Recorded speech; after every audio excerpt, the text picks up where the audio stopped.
Continuem a la 48a edició de la Fira del Llibre de València i parlem amb Júlia Landes, que ens presenta la seva novel·la Crònica Negra, una història de misteri al voltant de la conquesta de Jaume I i que va ser guanyadora del Premi Enric Valor de Novel·la i que ha estat publicada per Bronera. Juli, benvingut. Gràcies a vosaltres per convidar-me. Què conta Crònica Negra? Crònica Negra conta moltes coses. Sota una aparença de novel·la negra clàssica, en allò que hi ha una sèrie d'assassinats i una resolució, hi ha darrere tota una reflexió sobre la història. Acostumo a dir, així en definició ràpida, que és novel·la negra amb valor afegit, en el sentit aquell de que sí, és novel·la negra i per tant aquell lector acostumat a la novel·la negra s'hi trobarà a gust, respectant una mica els esquemes del gènere, però portant-lo una miqueta més enllà. Perquè el context és una miqueta particular, no és allò d'un ambient sòrdid de detectius en gabardina, sinó una sèrie de morts en la universitat, de professors universitaris, indígenes i estrangers, des que han vingut, que evidentment s'escapen allò que és el marc habitual. No se sap si allò són les passions humanes, que estan presents a tots els àmbits, o les passions de la història i de la falsificació de la història. Però hi ha punyalades. A les quals els valencians aporten prou coses, diríem, a nivell mundial. Revisió, però sí, continua. No, i a partir d'aquesta sèrie de morts trobem un policia, que és un jove que en realitat és estudiant de filosofia, però això de les crisis no ve d'ara, ja ve de fa molt de temps, i jo crec que els estudiants de filosofia s'han de buscar la vida quasi que sempre, i han de viure, i per qüestions familiars, la feina que ha trobat de policia és la primera feina que té, ell ve de Barcelona, i clar, la policia no té gent experta en això de la universitat, i me l'enganxen i el fitxen, ell no està gens convençut de ser policia, i és com un filòsof indagant també en un context diferent. I tot això conforma la novel·la. La Crònica Negra. La crònica... Sí. No, jo de tot el que... La crònica, simplement, hi ha el joc aquell, però en realitat és la crònica de Jaume I, que és el document que pot ser, perquè clar, això no es pot dir, una de les claus de l'assumpte. Ahir volia arribar, perquè tu agafes, per una banda, Crònica Negra, gènere policiac, una de les grans 4 cròniques de la Corona d'Aragó, revisió històrica, senyes d'identitat, hi ha molta provocació, així. Provocació. El que se sent provocat és perquè alguna cosa li falla. A mi no em provoca...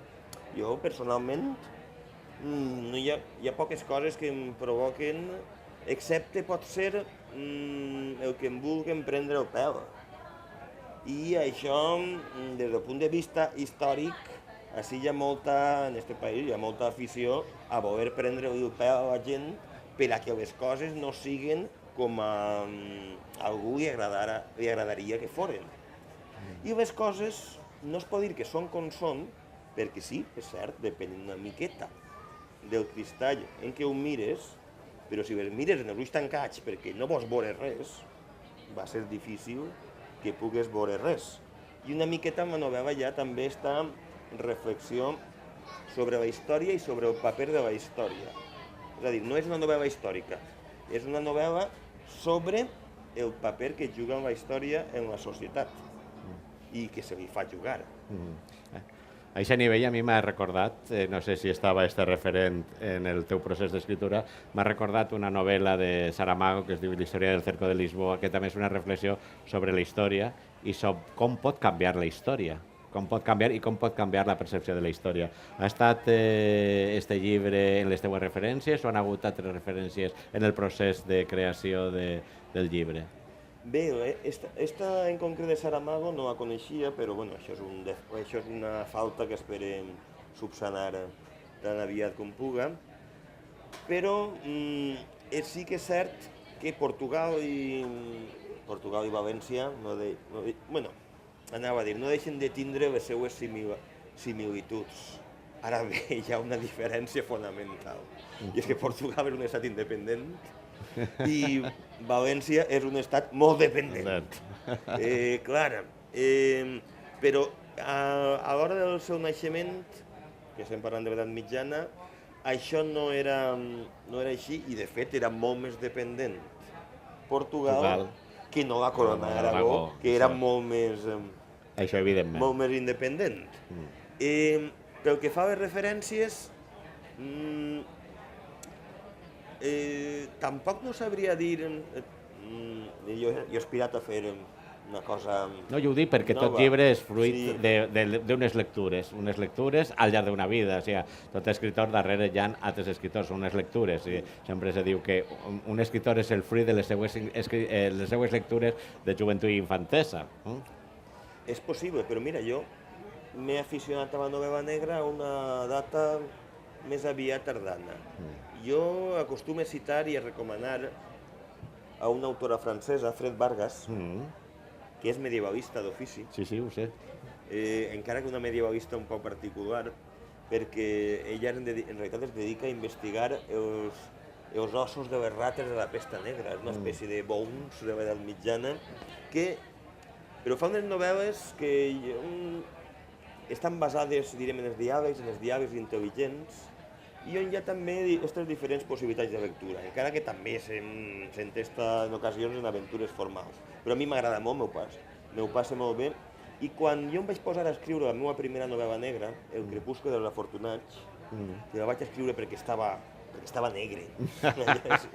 Estava negre d'este país, que estava, bueno, en aquell moment semblava això, bueno, com si fórem la Califòrnia, però no l'actual, que també està negra, la Califòrnia aquella, el model del que haurà de seguir el món per a saber què és el creixement econòmic i aquestes coses, i mentre es feien el país físicament, moralment i de totes les maneres possibles, i estaves negre i novel·la negra. Estaven negre, novel·la negra, diríem més clàssica, no? Allò de depredació urbanística, etc.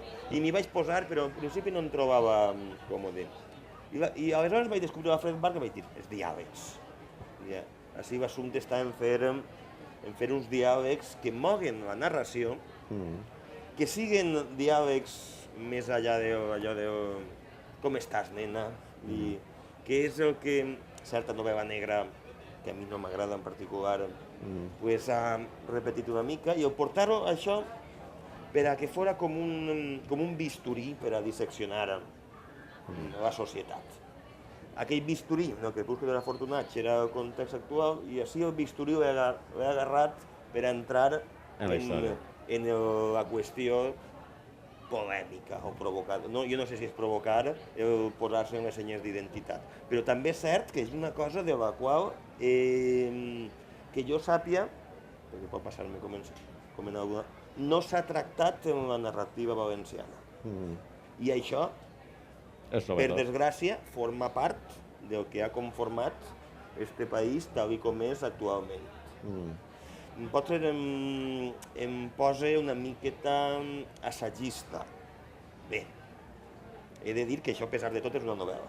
És una novel·la que aspira a una cosa que és complicada, que és alhora divertir i reflexionar, que no tenen per què ser coses incompatibles. I a més també perquè crec que l'humor és de les poques coses que ens queden davant de la negrora. Humor negre o humor no negre. Si no podem fer altra cosa, almenys riem. Ens queda la literatura. Ens quedem en eixa frase, en eixa humor negre, i ens quedem sobretot en eixa màxima de divertir i reflexionar, una màxima humanista. Júlia Landes, moltes gràcies per haver vingut a presentar-nos esta crònica negra, que ha sigut guanyadora del Premi Enric Valor de Novel·la i ha estat publicada per Bromera. Molt d'èxit en el llibre i molt d'èxit en els futurs projectes. Molt d'èxit a la fira i que el sol lluïx ens acompanyi. Esperem. L'aigua benvinguda per al país, però no sé jo si per a la fira. Molt bé, moltes gràcies. A vosaltres.